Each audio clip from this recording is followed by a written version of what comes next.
Very good morning to you. Welcome to the Friday edition of Sports This Morning. Miami Adebayo. And I'm Cecilia Amogbe, and what better way to start than starting from Abidjan, where the Super Falcons of Nigeria had to leave it late for them to be able to beat Mali, a team who came in a few hours before the start of the game, courtesy of Rashidat Ajibade. She was the one who gave them that lone goal for them to be able to beat Mali in the opening game. All right, still talking about the ladies this morning. Let's shift our attention and talk about the junior ones, if we can say it that way. They're working on thin ice. Nigeria's Flamingos have a date with history. They have never failed to qualify for the World Cup, but they have to do it the hard way. They're in Cameroon, needing an outright win to advance.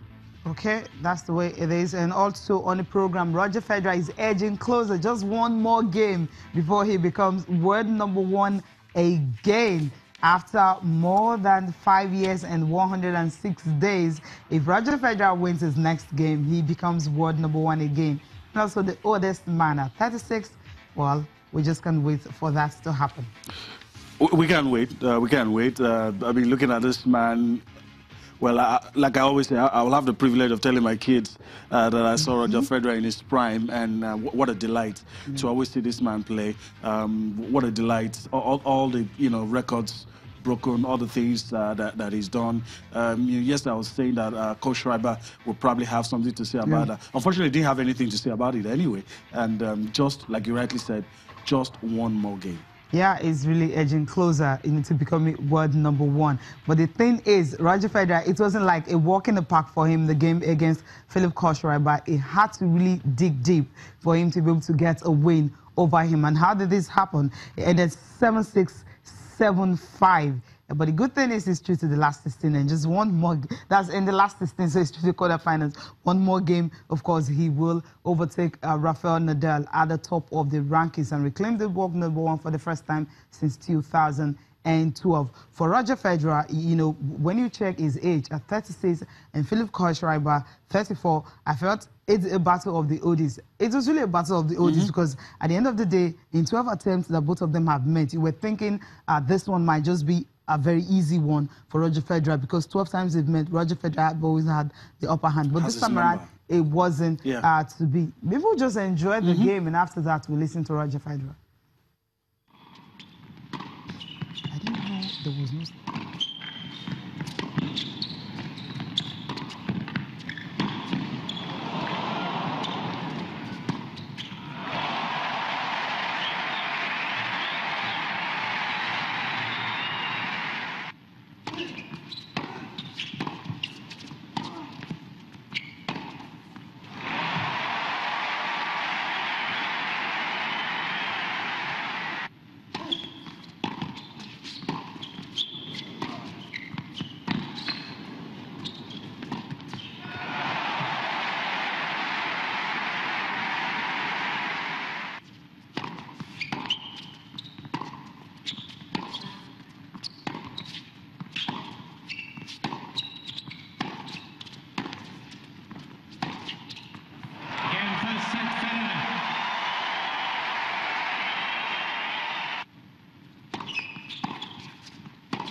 Yeah, it's extremely complicated tonight.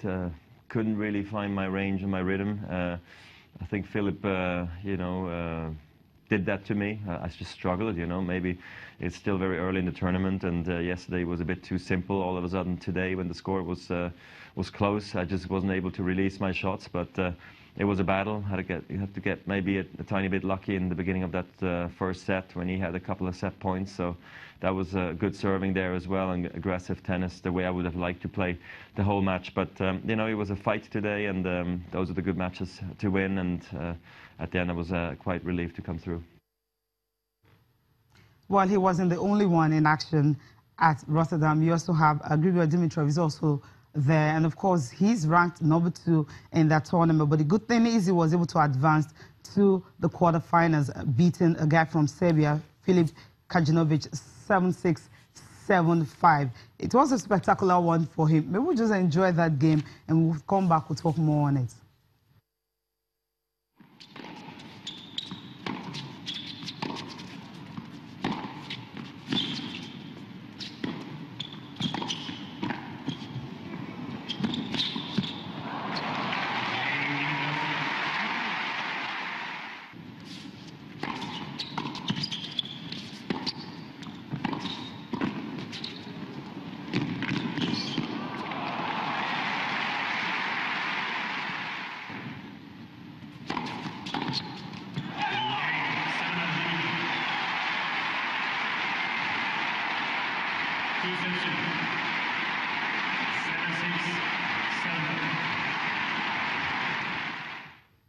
Okay, you saw that. And Yemi, of course, you also have Andrei Rublev. He was also in action, you know, on Thursday night. He also had a good one over Zuna.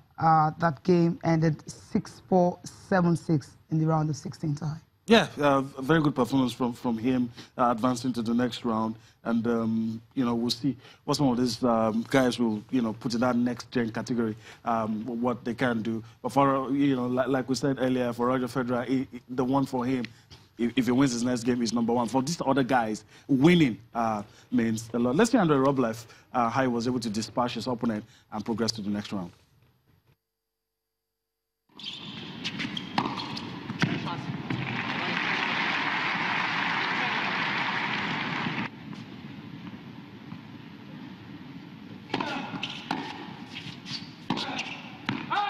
Game, set number 2. 2 sets to love, 6-4, 7-6.